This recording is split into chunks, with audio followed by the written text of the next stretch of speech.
E descendo ele do monte, seguiu-o uma grande multidão. E eis que veio um leproso e o adorou, dizendo: Senhor, se quiseres, podes tornar-me limpo. E Jesus, estendendo a mão, tocou-o, dizendo: Quero ser limpo. E logo ficou purificado da lepra. Disse-lhe então Jesus: Olha, não o digas a alguém, mas vai, mostra-te ao sacerdote e apresenta a oferta que Moisés determinou, para lhe servir de testemunho. E entrando Jesus em Cafarnaum, chegou junto dele um centurião, rogando-lhe e dizendo: Senhor, o meu criado jaz em casa paralítico e violentamente atormentado. E Jesus lhe disse: Eu irei e lhe darei saúde. E o centurião respondendo disse: Senhor, não sou digno de que entres debaixo do meu telhado, mas dize somente uma palavra e o meu criado sarará. Pois também eu sou homem sob autoridade, e tenho soldados às minhas ordens. E digo a este: vai, e ele vai. E a outro: vem, e ele vem.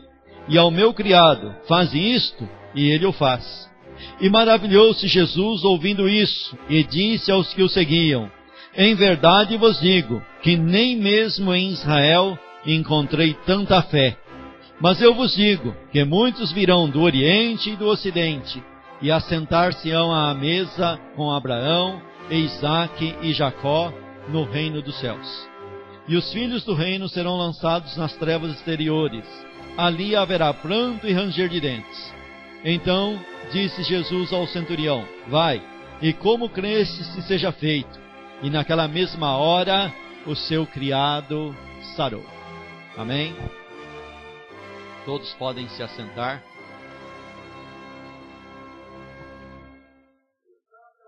No capítulo 5 desse evangelho, segundo escreveu Mateus, está dizendo, logo no primeiro versículo, que Jesus, vendo a multidão, subiu ao monte e sentou-se. E aqui no capítulo 8, depois que ele termina todo o seu discurso, que nós conhecemos como o Sermão do Monte, então está nos informando que ele, e descendo ele do monte. Então note que Jesus estava num monte dando instrução. O autor não dá muitos detalhes desse monte, simplesmente diz um monte. Geograficamente ele não dá muitos detalhes. Alguns entendem que é o Monte das Oliveiras, lá na Galileia, da onde ele ascendeu ao céu. Mas pegue essa palavra monte, aonde Jesus nos deu a sua maior instrução, e comece a fazer uma comparação com outro monte, o monte lá do Velho Testamento. É o mesmo? Não. Será que nós podemos fazer comparação? Geograficamente não é o mesmo monte. O monte ao qual Moisés subiu para receber os 10 mandamentos, onde ele recebeu toda a lei, não é o mesmo monte. Lá, nós sabemos que lá é o Monte Sinai, aonde foi dado para Moisés a lei. Agora comece a fazer uma comparação. O monte onde Jesus subiu e o monte onde Moisés subiu. Existe uma diferença não somente geográfica, mas existe uma diferença em todas as comparações. Nós estamos estudando a revista aos Hebreus, e Hebreus faz comparações. E ele faz uma comparação e diz: o novo é melhor, o novo é superior. Comece a fazer uma comparação. Quando Moisés subiu ao monte, foi dito para Moisés: ninguém suba com você, a não ser Arão e alguns escolhidos ali junto com Arão. Faça uma demarcação no monte e proteste ao povo: não passe dessa demarcação. Mesmo um animal não pode passar dessa demarcação. porque se passar, mesmo que seja um animal, será apedrejado. Que dirá um homem, uma pessoa, um ser humano? E depois de determinado lugar, após essa demarcação, somente Moisés poderia terminar de chegar no cume do monte. E faça essa comparação com esse monte de Cristo. Totalmente diferente, sabe por quê? Porque com Cristo existia uma multidão. Com Moisés não podia subir ninguém. Com Jesus subiu uma multidão. Olha a grande diferença. No monte de Moisés, ninguém podia subir. Se subir ou passar a demarcação, vai ser fulminado, vai ser apedrejado. Pena de morte. Mas no monte de Cristo, sobe uma multidão, essa multidão fica viva, e uma parte dessa multidão desce com Jesus e segue Jesus. Continuem fazendo a comparação. Moisés no monte, durante um determinado período de 40 dias, no final foi dito para Moisés: Moisés, desce depressa, porque o povo já se desviou todo. E quando Moisés chega no seu lugar, lá está um povo totalmente desviado. Um povo totalmente traspassado pela idolatria. E Jesus é o contrário. Ele desce desse monte, depois de dar o seu sermão, as suas instruções. Não dá para entender que foi numa hora apenas. Dá para entender que demorou algum tempo. Mas não foi o tempo igual ao de Moisés, foi bem menos. Mas ele desce do monte e, ao invés de encontrar uma cena de idolatria, ele encontra uma cena de adoração e de fé. Interessante, Moisés, quando desceu do monte, a primeira atitude que Moisés tomou foi lançar a mão da espada e matar um bocado de gente, de idólatras. Moisés lançou a mão da espada e começou, junto com os levitas, a matar um monte de gente. Jesus desce do monte e lança a mão da espada, da palavra de Deus, mas não para matar, mas para libertar, para salvar, para restaurar. Então, eu gosto de prestar atenção em detalhes da palavra de Deus. E descendo ele do monte, seguiu uma grande multidão. Moisés, ninguém seguiu ele quando ele desceu do monte. Ele desceu do monte com uma tremenda derrota. Vai lá que o teu povo se desviou. Jesus desce do monte com uma multidão seguindo ele e encontra outra multidão para ser curado por ele. E essa multidão de Jesus cada vez cresce mais. Cada vez aumenta mais. E descendo ele do monte, eis que veio um leproso e o adorou. Continuemos a fazer a comparação. Moisés sobe pela segunda vez no mesmo monte. E ali ele recebe pela segunda vez toda a lei que foi dada para ele. E essa lei era uma lei de separação. Não somente o ritual que foi entregue para ele era de separação, pois o monte era demarcado e ninguém podia subir com ele, mas a lei que ele traz em suas mãos é uma lei de separação. Comece a observar essa lei a respeito do leproso. O que essa lei dizia a respeito da lepra? A respeito daquele que tinha essa doença chamada lepra, que na época incurável. Ela fazia uma separação. Ela dizia assim: a pessoa, ao adquirir uma lepra e comparecer diante do sacerdote, e o sacerdote fazer a prova e detectar nele a lepra, com verdade ele está com lepra, automaticamente ele estava excluído da congregação de Israel, excluído da sociedade. Era feito um lugar para ele morar à parte da sociedade. Ele era excluído da sociedade. A lei fazia isso. A lei excluía essa pessoa. Mas agora Jesus desce do monte, não o mesmo monte, é um outro monte, é um outro lugar geográfico. Mas com outro ponto de vista, não de vista, mas com outra norma. Com uma norma, um novo testamento. Uma nova salvação, uma salvação verdadeira. Onde esse leproso que vivia longe da sociedade vem de encontro a Cristo. Cristo vem descendo com uma grande multidão. Pela lei, esse leproso tinha que ser mantido longe, não podia entrar no meio da sociedade. Mas agora está aqui alguém que não vem trazer a lei, alguém que vem trazer a graça, alguém que vem trazer a misericórdia, alguém que não vem trazer a pena de morte, mas vem trazer a salvação. Alguém que é maior que Moisés, alguém que é maior do que a lei dada para Moisés.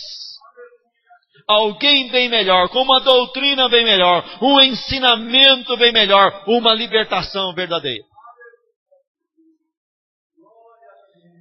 E esse leproso, que pela lei era excluído, mas pela graça é permitido que ele chegue diante do dono da lei, que é o Senhor Jesus Cristo. Que vem trazer não a lei, mas a graça de Deus na minha e na tua vida. Ele deveria ficar longe. E ele faz de acordo com o ritual da lei. Esse homem leproso era conhecedor da lei. Porque ele não chega perto de Cristo. Ele chega numa certa distância de Cristo. Ele adora de uma certa distância e diz para Cristo: se o Senhor quiser, o Senhor pode me adorar. A lei não permitia, mas a graça permite que esse leproso se chegue diante de Cristo e o adore. A lei não permitia que eu e você adorasse a Deus, mas a graça permite. Porque assim como esse leproso, a lei faz diferença entre o judeu e entre o gentio. Gentio é gentio. Gentio nasceu fora da sociedade de Israel, já está excluído pela lei automaticamente do povo de Israel. Conforme Paulo escreve, antes vocês eram estrangeiros, forasteiros, inimigos, tudo que não prestava vocês eram. Mas agora, pela graça, pela cruz, pelo sangue de Cristo, vocês chegaram perto. Chegaram perto igual esse homem. E eis que veio um leproso e o adorou, dizendo: Senhor, se quiseres, podes tornar-me limpo. Olha só a atitude desse homem. A lei não permite, mas ele vai lá e adora.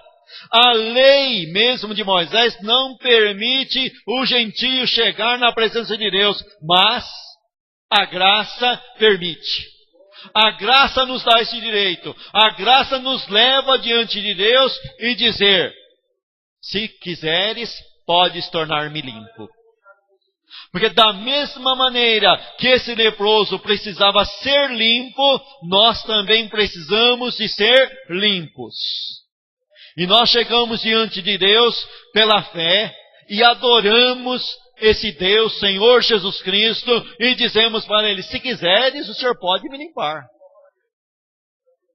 Note que aqui não é uma falta de fé, não é uma falta de certeza, mas aqui é uma humildade reconhecendo a sua situação. A lei não me permite, mas se o Senhor quiser, o Senhor é dono da lei.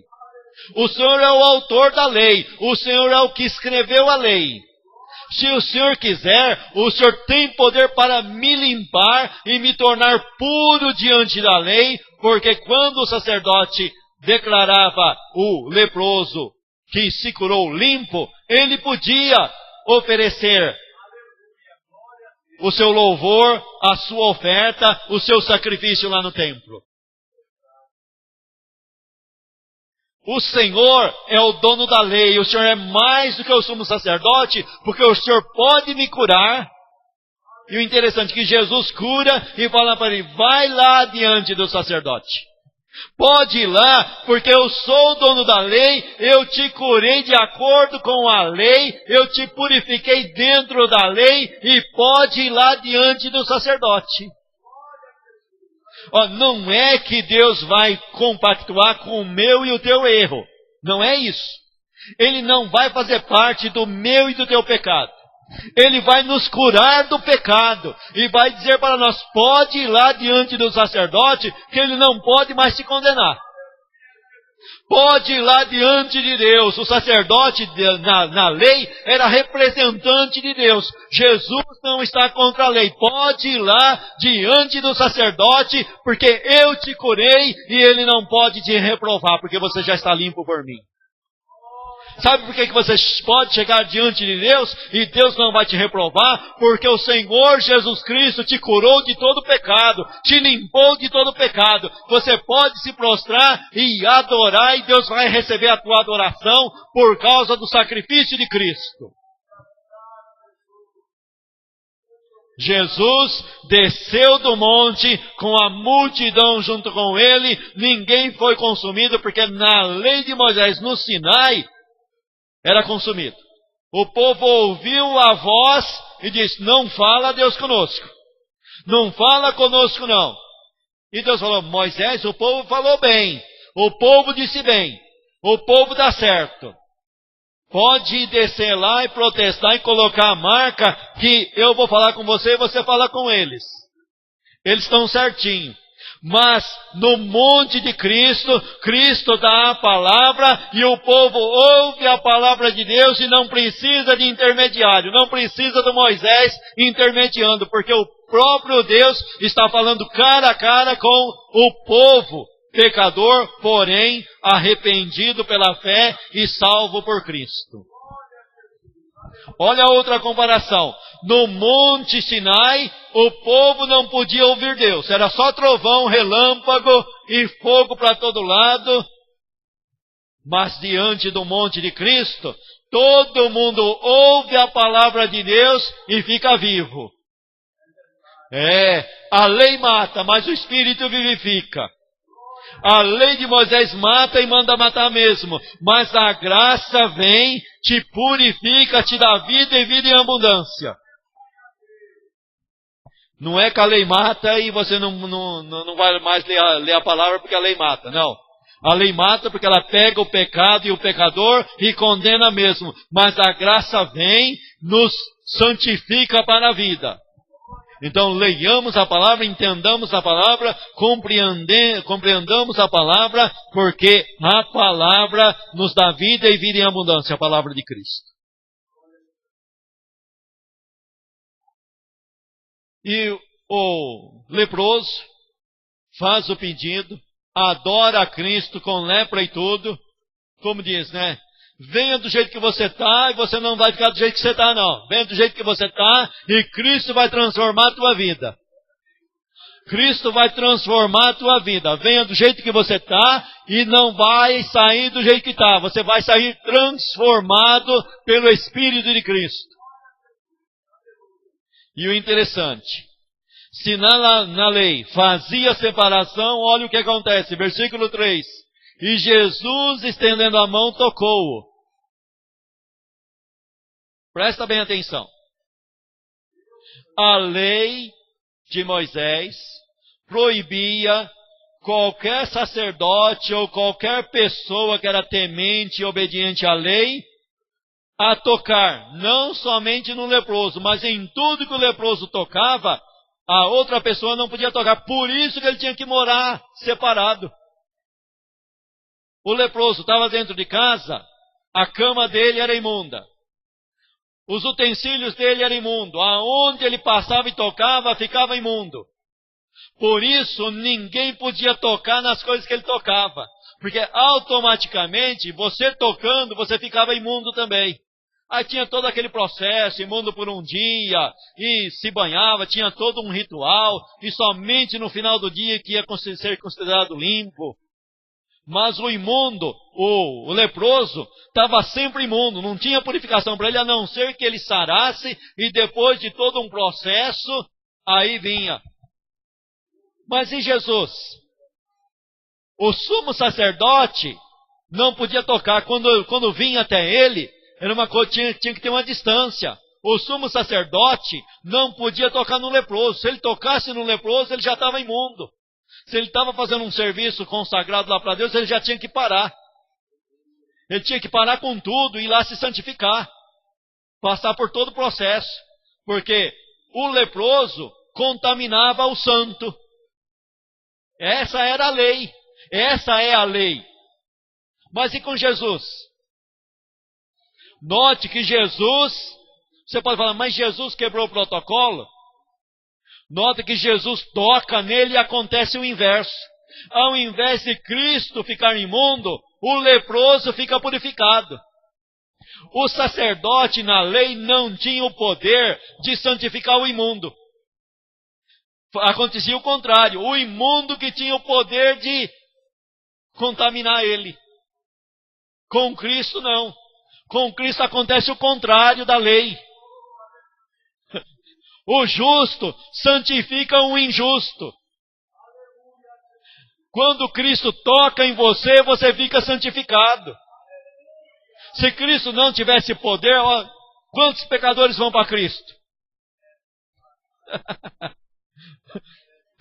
Cristo pegou o pecado de todo mundo na cruz do Calvário, suou sangue por causa do pecado de todo mundo, e no final Ele santificou todos esses pecadores, e esses pecadores foram purificados pelo sacrifício dEle.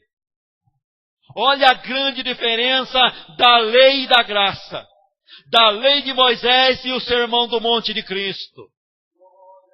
É a grande diferença, uma diferença tremenda. Que o pecador é santificado, o imundo é purificado, e o santo dos santos purifica o imundo, e o imundo se torna santo junto com o santo dos santos. Coisa boa. E Jesus, estendendo a mão, tocou, dizendo, ele pediu uma coisa e recebeu em dobro. Ele pediu para ser limpo, e Jesus tocou nele. Ele estava com uma certa distância, obedecendo a lei. Mas Jesus vai lá e quebra o protocolo.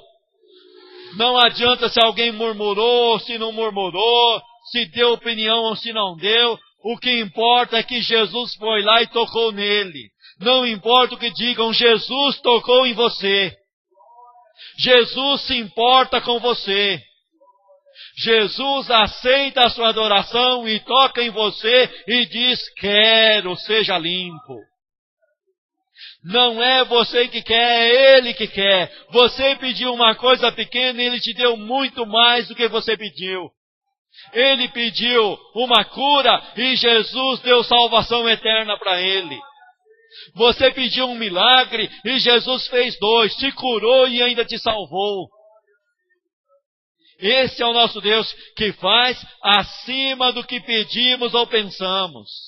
Estamos pensando e Jesus já está mandando. Estamos orando e Deus já providenciou. E Deus já mandou a sua bênção. E Deus já mandou a sua graça, a sua misericórdia. Quero, seja limpo. E logo ficou purificado da lepra. E aí Jesus manda ele ir dar o testemunho lá diante do sacerdote. E Jesus continua. Ele continua, afinal de contas, ele desceu com a multidão do monte, a multidão viva, e ele desceu para dar mais vida para outras multidões. E Jesus continua de caminho para Cafarnaum, onde ele encontra um centurião. Continuamos na comparação com a lei. A lei permitia o centurião acreditar em Deus? A lei permitia o centurião entrar na presença de Deus? Quem que era o centurião? Primeiro, centurião, uma pessoa de um cargo importante que tinha uma centúria às suas ordens, ou seja, 100 soldados romanos às suas ordens. Logo, esse centurião não era israelita, era um centurião romano. Romano não somente no sentido de gentio, mas no sentido de cidadania. de suma importância, mas cargo, posições, não compra nada diante de Deus. E sendo gentio, pela lei, não tem direito a nada diante de Deus. Mas aqui está alguém que veio trazer a graça. Aqui está alguém que veio trazer a misericórdia. Aqui está alguém que veio fazer com que ele fosse condenado e recebesse a condenação que a lei pede sobre ele, para trazer pessoas para Deus que a lei não permitia. E ele encontra aquele centurião. E o centurião então lhe faz um pedido, dizendo: Senhor, o meu criado jaz em casa paralítico e violentamente atormentado. E Jesus lhe disse: eu irei e lhe darei saúde. Tanto a lei como o costume judaico não permitia que um judeu fosse na casa de um gentio. Quanto mais entrar dentro da casa dele. O contato era apenas comercial, somente para comércio. Não tinha união, a lei não permitia e o costume judaico muito menos. Mas Jesus encontra esse centurião, ouve o pedido dele e diz para ele: eu vou na tua casa. A lei não permite isso, mas Jesus, pela graça, veio na tua casa, entrou na tua casa e está habitando contigo. Como diz o pastor Pedrosa, tabernaculando com o homem, andando junto com o homem, comendo na mesma mesa com o gentio, que sou eu e você. A lei não permite, mas a graça nos deu esse direito. A lei não nos dá. O monte de Moisés, ardendo em fogo, trovões e relâmpagos, não nos dá, mas a graça nos dá. Eu vou até a tua casa. Interessante. Esse centurião, se ele era estudioso da Bíblia, não, o autor não nos informa, mas, como diz, todos que chegam a Deus são ensinados pelo Espírito Santo. Ele teve uma atitude revelada pelo Espírito Santo. Eu não sou digno que o Senhor entre na minha casa. Ele não era um doutor na lei de Moisés. Ele não sabia, não importa se ele sabia ou não sabia. Mas ele não era um doutor na lei de Moisés. Ele não disse: a lei não permite você entrar na minha casa. Mas, constrangido pelo Espírito Santo, ele diz: eu não sou digno que o Senhor entre na minha casa. Eu não tenho dignidade para isso. A tua lei não me permite. A lei de Deus não permite. A lei de Deus não permite eu entrar no teu templo. E eu não sou digno que o Senhor entre na minha casa. Mas tem uma coisa. Eu tenho aprendido, que eu tenho autoridade sobre a minha centúria. E eu mando e eles obedecem, porque eu tenho autoridade. E o Senhor também tem autoridade. Diga uma palavra e o meu criado sarará. Que tremenda fé. Voltando lá no monte de Moisés. Moisés desceu e não encontrou fé em ninguém. Mas aqui Jesus desce e encontra uma tamanha fé. Por isso que ele diz: eu nunca encontrei essa fé nem em Israel, nem nos tempos de Abraão, nem no tempo de Moisés, nem no tempo de Josué, nem no meu tempo agora que eu estou andando aqui nessa terra, eu encontrei tamanha fé no meio do meu povo. Mas encontrei um que tem uma fé grande. E sabe quem deu essa fé para ele? O próprio Deus. Sabe quem que deu a fé para você? Não é dom, não é tua, é um dom de Deus, é um presente de Deus. Está escrito lá em Efésios capítulo 2, versículo 8. A salvação vem pela fé, e a fé não é tua, é dom de Deus, para que ninguém se glorie. Para que ninguém diga, bata no peito e fala: eu tive mais fé do que todo mundo. Sabe por quê? Porque a fé é um dom de Deus, é um presente de Deus. Ninguém pode lá se acabar e falar: eu tive mais fé do que todo mundo. Apesar de homens campeões na fé, mas foi um presente que Deus deu para eles. É um dom, é um presente, foi dado gratuitamente para eu, para mim e para você. E a fé salvífica, todos os salvos têm ela.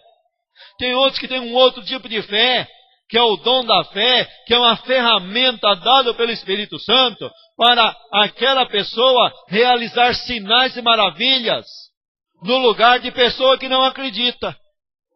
Sabe que tem gente que tem uma fé tremenda, que mesmo o outro não acreditando, ele vai lá e faz acontecer, porque Deus deu essa fé para ele. E essa fé que é dada para ele, edifica outros que recebeu a fé para a salvação. Por isso eu digo assim, que quem recebe o dom da fé, ele recebeu algo a mais. É a mesma coisa dizer assim, ó, nesse copo de água eu tenho um pouco de água. Vamos fazer a comparação. Esse pouco de água é a minha fé para a salvação. Mas Deus então, na sua graça, me dá o dom da fé. Aí Ele pega e vai lá e enche o copo. Então eu recebi um pouco mais. Aí eu vou me gabar contra aquele irmão que tem uma fé menor? Não. Tudo é presente de Deus. A fé pequena dele é um presente de Deus. E a minha fé maior é um presente de Deus. Mas ninguém tem nenhuma comparação maior do que outro na presença de Deus. Todos são iguais, porque todos receberam o presente de Deus. Aí você vai lá no que tem uma fé pequena e encontra as Escrituras ensinando ele. A tua fé pode ser do tamanho de um grão de mostarda, mas se você disser não duvidar, vai acontecer. Então quem recebeu o dom da fé, recebeu o dom da fé para ajudar esse irmão que tem uma fé menor a fazer o mesmo milagre que o outro que recebeu o dom da fé faz. Não tem diferenciação. A graça nivela todos. E nivela todos por baixo. Todos pecaram e todos estão destituídos da glória de Deus e carecem da glória de Deus. E precisa da misericórdia de Deus. E aí Jesus diz, nem mesmo em Israel encontrei tanta fé. Mas em verdade vos digo, que muitos virão do Oriente e do Ocidente, e assentar-se-ão à mesa junto com Abraão, Isaque e Jacó. Sabe o que é isso? É mais do que comunhão aqui na terra, é comunhão no céu. Vai participar das bodas do Cordeiro, vai participar da mesma mesa que está sentado os heróis da fé. Abraão, você encontra na Bíblia alguém para ter fé mais do que Abraão? As Escrituras dão testemunho chamando ele de pai da fé. E olha o que Cristo diz aqui. Muitos virão do Oriente e do Ocidente. Sabe o que é isso? A lei fazia separação, mas aqui está a graça que vai trazer gente do mundo inteiro, de todas as tribos e nações, e vai colocar na mesma mesa junto com Abraão, Isaque e Jacó, junto com os patriarcas, os pais da fé, aqueles que têm as promessas na mão. E junto com eles vão comer na mesma mesa. Jesus servindo a sua santa ceia no céu. Todos juntos comungando na mesma mesa.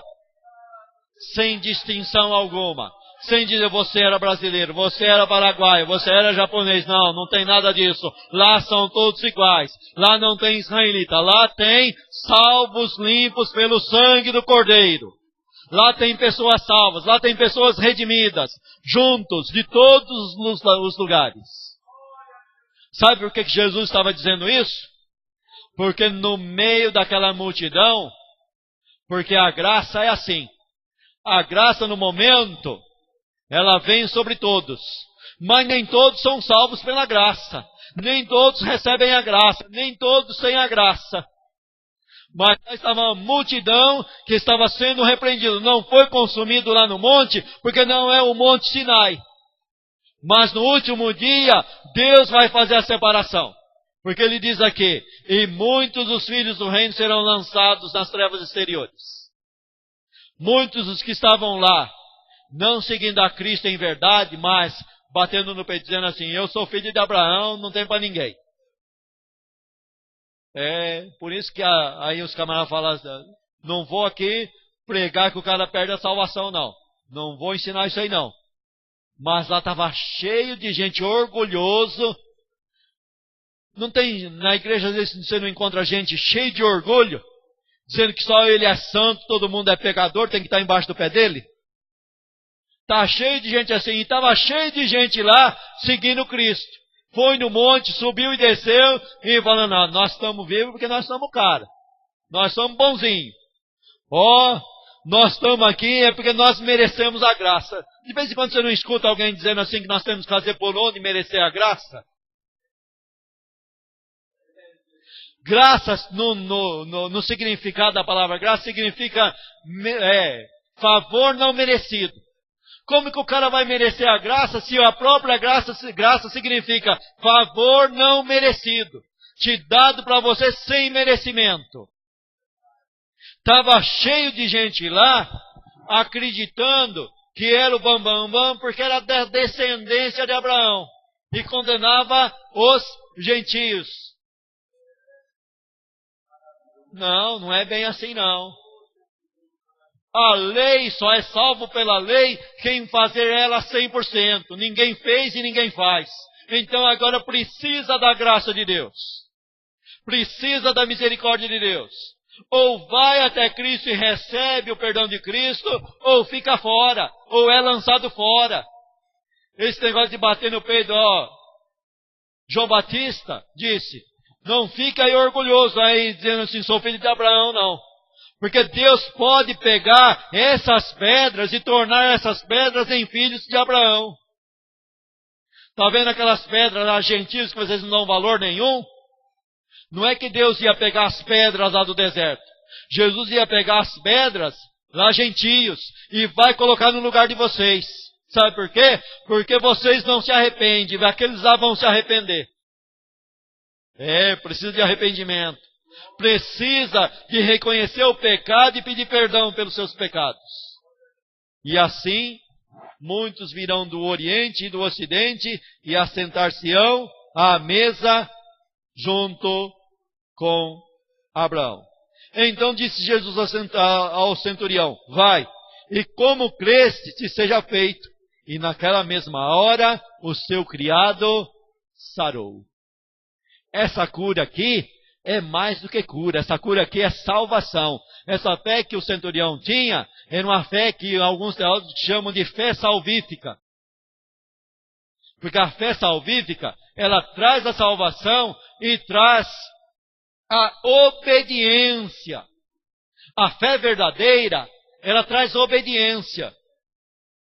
Sabe que a carta de Tiago é uma carta tão difícil de compreender que Lutero, quando estava traduzindo a Bíblia, ele não queria traduzir a carta de Tiago. Levou tempo para ele ser convencido a traduzir a carta de Tiago. E a carta de Tiago não é fácil de entender mesmo, não.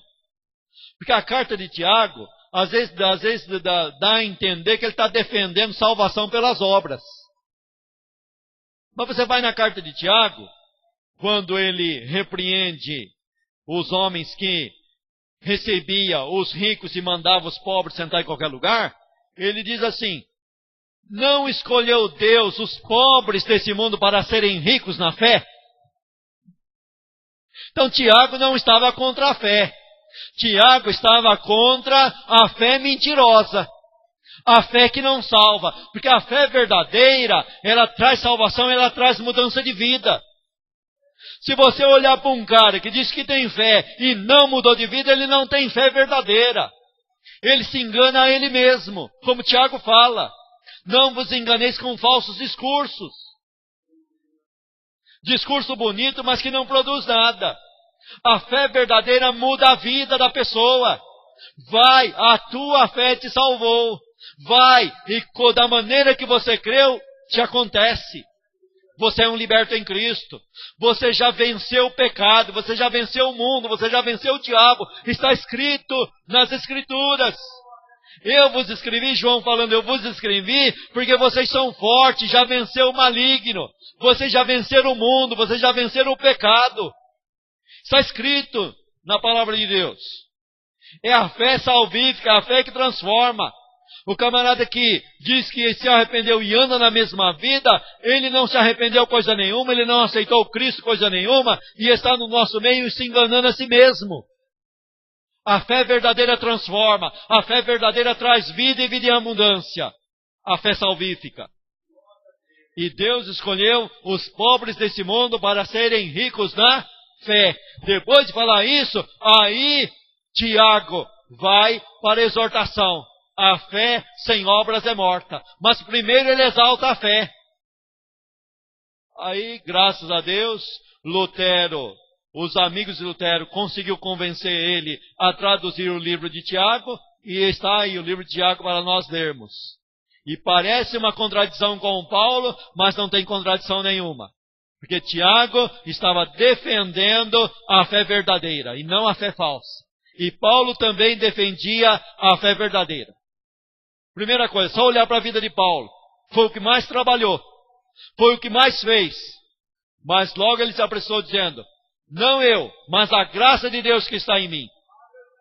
Então Paulo trabalhou mais do que todos os outros apóstolos, mas não ensinou salvação por obras. Porque ele diz, a graça de Deus é que fez esse trabalho em mim. Engraçado. Deus pega o pecador, dá salvação para ele gratuita, ainda permite ele trabalhar na obra e ainda paga pela obra que ele fez. Ele não merece trabalhar na obra, trabalha na obra e Deus ainda paga sem ele merecer. E tem uns que ficam orgulhosos. E tem uns que ficam com o rei na barriga e começa a chutar os outros. Começa a desprezar os outros. Quando ele deveria reconhecer que é a graça de Deus que está fazendo isso. Amém? Vai que a tua fé te salvou. Que Deus te abençoe.